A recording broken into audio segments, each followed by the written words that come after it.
Continuamos hoy, amigo oyente, recorriendo este libro de Amós y volvemos al capítulo 5. Esperamos que usted tenga su Biblia abierta en este capítulo. Si ya la tiene, debemos hacer un poco de memoria de lo que dijimos anteriormente para volver a tomar el hilo, digamos, de nuestro pensamiento aquí. En el capítulo 4 vimos que Israel, el reino del norte, donde estaban las 10 tribus, fue castigado en el pasado por sus iniquidades. Cuando decimos pasado, nos referimos al tiempo antes de Amós.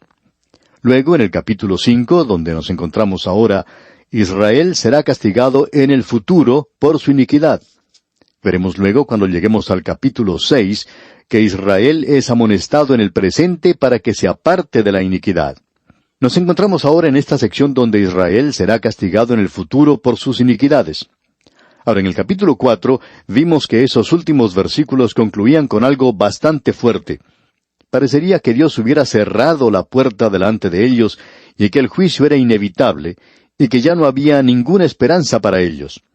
Pero este capítulo 5, aunque se extiende hacia el futuro, nos presenta muy claramente que Dios los castigará por su iniquidad. Pero en los primeros 15 versículos notamos que Dios les ruega que le busquen para poder evitar ese juicio. Y notamos esto al avanzar en la lectura de este capítulo. Vamos a mencionar algunos versículos importantes de los cuales hablamos en nuestro programa anterior. En el versículo 4 de este capítulo 5 leímos: «Pero así dice Jehová a la casa de Israel, buscadme y viviréis». Amigo oyente, Dios está llamando a esta gente para que se vuelva a Él, y si ellos hacen eso, entonces vivirán. Ahora, al comienzo del versículo 5 dice: «Y no busquéis a Betel». Allí es donde se encontraba ese becerro de oro, por lo menos uno de ellos estaba allí. Y prosigue en este mismo versículo diciendo: «Ni entréis en Gilgal». Ahora, Gilgal era el lugar donde ellos habían acampado cuando cruzaron el río Jordán, cuando vinieron por primera vez a esa tierra, bajo el liderazgo y guía de Josué. Allí es donde ellos instalaron el tabernáculo y donde permanecieron. Fue el lugar desde el cual ellos iniciaron su marcha hacia Jericó. Y llegó a ser un lugar sagrado. Dios en realidad les había dicho que debían decirle a sus hijos que ese era el lugar donde Dios les había liberado. Pero en lugar de eso, estos lugares sagrados ahora se convirtieron en lugares donde ellos adoraban a un ídolo, porque esta gente se había entregado a la idolatría.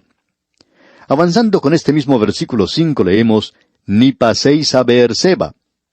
Beerseba se encontraba en el reino del sur, en el Negev. Era el reino de Judá. Y este también es un lugar muy famoso. Los hijos de Israel llegaron a este lugar, pero no pudieron entrar a la tierra prometida. Y pasarían otros 150 años antes que el reino del sur fuera a la cautividad. Así es que Amós es muy acertado, muy preciso en esta declaración. Ahora, al final del versículo 5 leemos: «Porque Gilgal será llevada en cautiverio, y Betel será deshecha». Pero estos dos pueblos en el reino del norte, Betel y Gilgal, van a la cautividad. Y él está diciendo en el versículo 6, escuche usted: «Buscad a Jehová y vivid. No sea que acometa como fuego a la casa de José y la consuma, sin haber en Betel quien lo apague». Amós les está diciendo que aún hay esperanza. Buscad a Jehová y vivid. Esta es una invitación maravillosa. Él dice: «No sea que acometa como fuego a la casa de José y la consuma». En otras palabras, Dios está diciendo: si ustedes no se vuelven a mí, entonces yo tendré que juzgarles. Pero notemos que Él continúa diciendo aquí en el versículo 7, «Los que convertís en ajenjo el juicio, y la justicia la echáis por tierra». Amigo oyente, nos encontramos en un área que los liberales años atrás destacaban mucho. En esta sección de las Sagradas Escrituras, los liberales presentaban una salvación por obras, y encontraban una justificación para eso aquí. Desafortunadamente, ellos no consideraban todo el mensaje completo, porque la condición de esta gente era una condición en la cual ellos estaban aparentando la forma de adoración que Dios había previsto. Ellos estaban ofreciendo sacrificios, estaban llevando a cabo un rito que Dios les había dado. Pero, amigo oyente, sus vidas no estaban de acuerdo con su profesión. Es decir, que la práctica de ellos no era igual a la profesión que habían hecho. El Dr. Campbell Morgan decía que él tenía más temor a la blasfemia de lo secular que a la blasfemia del santuario. Hay muchas personas que piensan: es terrible que uno no se siente correctamente en la iglesia, y no se atreva a reírse. Y uno debe participar. y que si uno hace todas esas cosas y ritos, entonces uno es considerado una persona muy piadosa. Pero si no lo hace, entonces es como si fuera una blasfemia. El hacer algo en el santuario que no sea según el sistema establecido por Moisés, o en el día de hoy, según el rito de la iglesia. Pero amigo oyente, nosotros no pensamos que el peligro se encuentre allí. El peligro está en que el hombre que va a la iglesia, canta himnos de alabanza a Dios, pero está viviendo afuera una vida que no es honrada, una vida en la cual no hay justicia. Tampoco hay rectitud de mostrar en la vida de este hombre. Entonces, amigo oyente, esa es la blasfemia de lo secular, o la blasfemia de la calle. Y eso es lo que Dios está condenando en esta gente. No es que una fe viva en Cristo hoy no sea algo esencial. Es algo absolutamente esencial para su salvación. Confiar en Cristo. Pero amigo oyente, si usted hace profesión de que confía en Cristo, y luego su vida afuera no sirve de encomio para el Evangelio, entonces debemos decirle no solo una palabra, sino que debemos decirle una palabra que es bastante dura. El Señor Jesucristo fue quien utilizó esto más que cualquier otra persona. El Señor Jesucristo les dijo a los gobernantes de su día que ellos eran hipócritas. Esta es la palabra que debe usarse. No lo decimos nosotros, amigo oyente, sino que Él la usó. Por ejemplo, allá en el Evangelio según San Mateo, capítulo 23, versículo 13, leemos, «Mas ay de vosotros, escribas y fariseos hipócritas». Y luego dice, «Ay de vosotros, escribas y fariseos hipócritas». Y sigue diciendo en el versículo 15, «Ay de vosotros, escribas y fariseos hipócritas». El Señor Jesucristo llamaba a esta gente hipócrita. Es una hipocresía descarada hoy que se puede encontrar ya sea en el púlpito o en las bancas, cuando hay personas que dicen cosas como que profesan amar al Señor Jesucristo, cuando afirman que confían en Él, y luego salen a la calle y viven una vida que condena el mismo Evangelio que se supone que profesan. De eso es de lo que se está hablando aquí, amigo oyente. Y esas son las cosas que dañan el testimonio en el presente. Hay muchos creyentes que no quieren que esto se mencione a causa de sus propias vidas. Ellos están muy activos en la obra cristiana, pero no son muy activos en vivir una vida para el Señor fuera de la iglesia. Su vida en los negocios, su vida social, por cierto que no refleja lo que ellos dicen ser. En cierta ocasión, un hombre que era muy activo dentro de su iglesia, parece que él pertenecía a todos los departamentos que funcionaban allí, en cierta ocasión tuvo que ver algo con una joven del coro. Y amigo oyente, esta persona desapareció de la vida de la iglesia por algún tiempo, y sin tratar de arreglar nada, sin siquiera demostrar un cambio en su vida, quería volver al servicio activo de la iglesia. Por supuesto que el pastor se opuso a esto, y la demás gente de la iglesia estaba en desacuerdo con el pastor, y al final se le echó la culpa al pastor. Pero amigo oyente, esta idea de que uno puede hacer una profesión de fe y luego no vivir de acuerdo con ella, es de lo que básicamente trata este mensaje aquí que nos presenta el profeta Amós. Amigo oyente, Dios tuvo que traer a este hombre de por allá del sur, en el reino del sur, de por allá del campo. Él tuvo que tomar a un hombre allá que presentara esta clase de mensaje, porque aquellos otros predicadores allá en Betel y en Samaria estaban diciendo lo que la gente quería que ellos dijeran. Alguien dijo lo siguiente, en realidad fue un expositor bíblico muy destacado, quien dijo hace varios años que el púlpito moderno ha llegado a ser como un lugar que hace eco nada más a lo que opina la congregación. En otras palabras, ellos están consiguiendo maestros que digan las cosas bonitas y dulces que ellos quieren oír nada más. Y luego van y felicitan al predicador por las cosas tan lindas que ha dicho.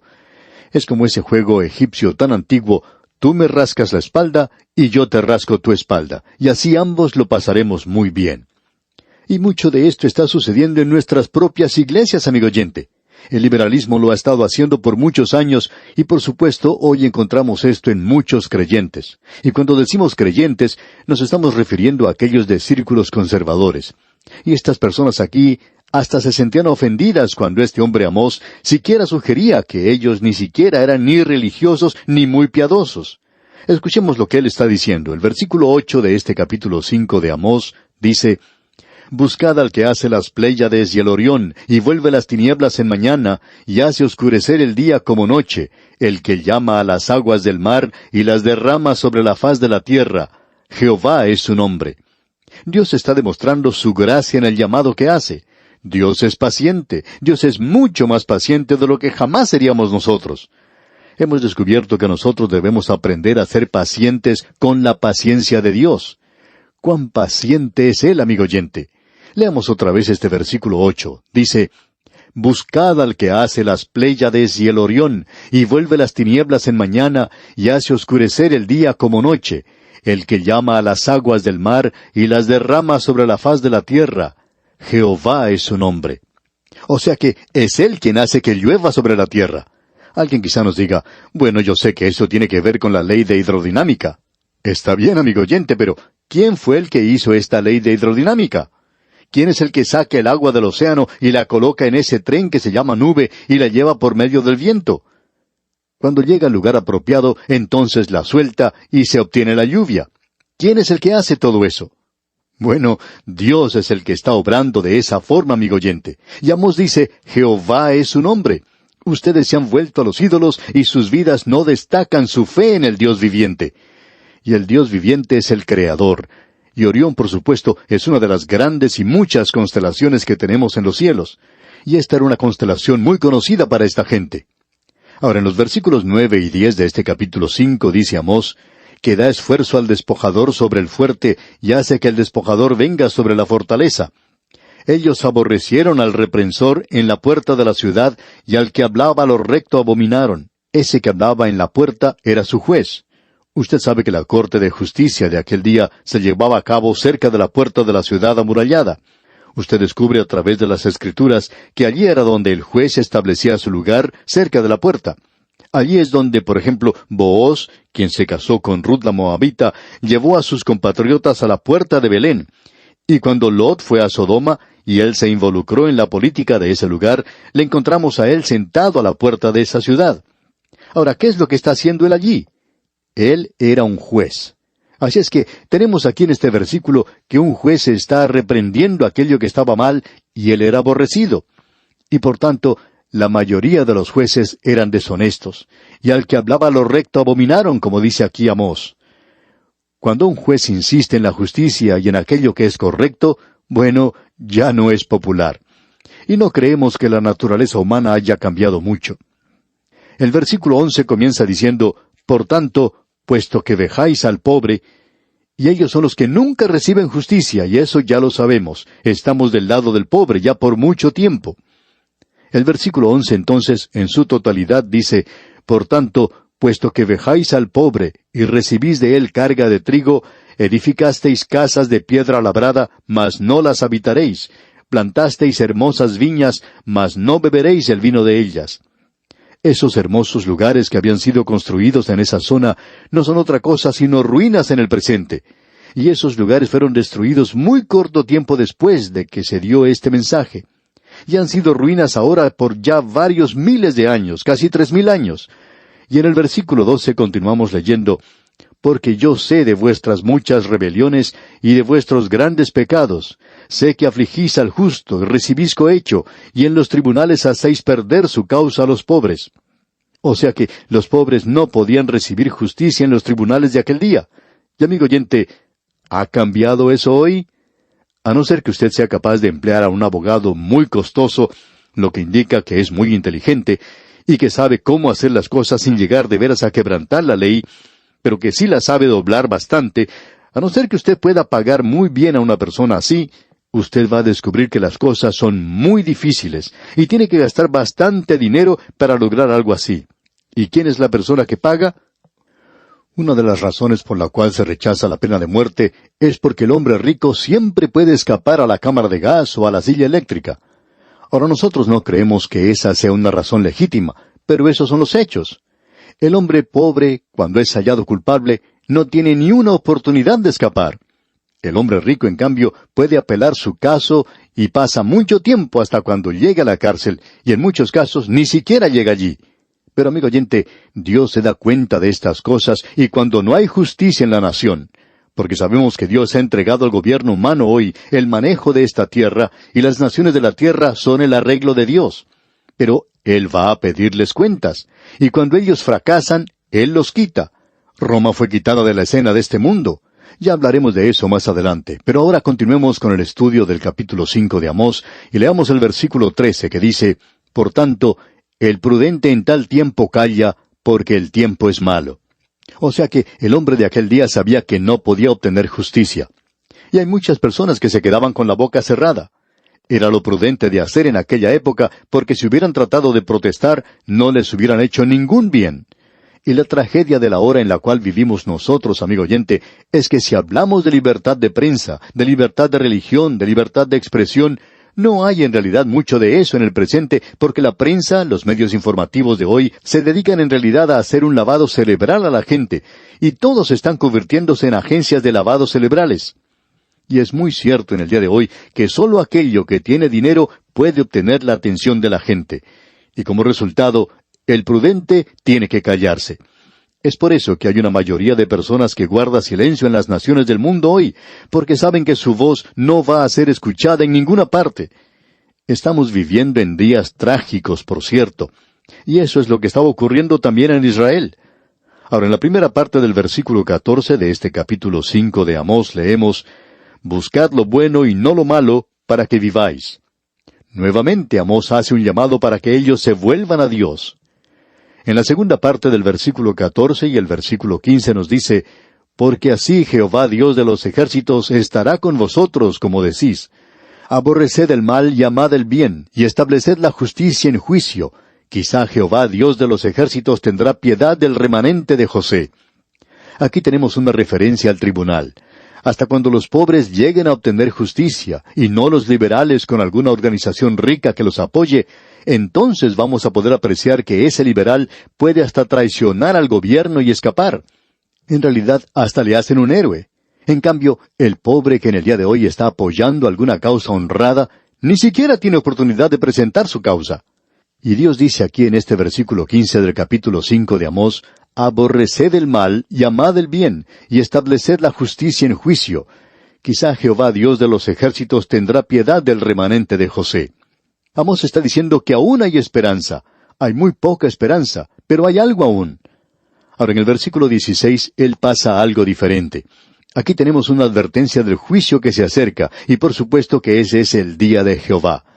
El versículo 16 dice entonces: «Por tanto, así ha dicho Jehová, Dios de los ejércitos: en todas las plazas habrá llanto, y en todas las calles dirán: ¡ay, ay! Y al labrador llamarán a lloro, y a endecha a los que sepan endechar».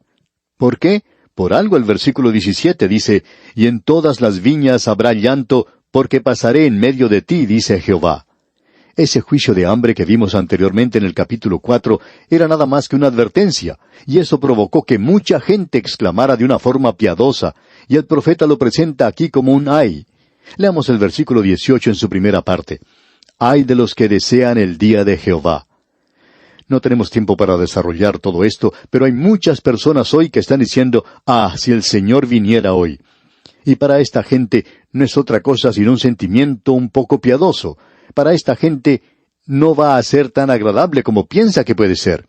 Pero vamos a ver más de esto, Dios mediante, en nuestro próximo programa. Nos encontramos en un pasaje realmente extraordinario. Ya habíamos advertido que este viaje en el autobús bíblico hoy iba a ser un poco duro, y no creemos que será diferente en nuestro próximo programa. Que el Señor le bendiga ricamente.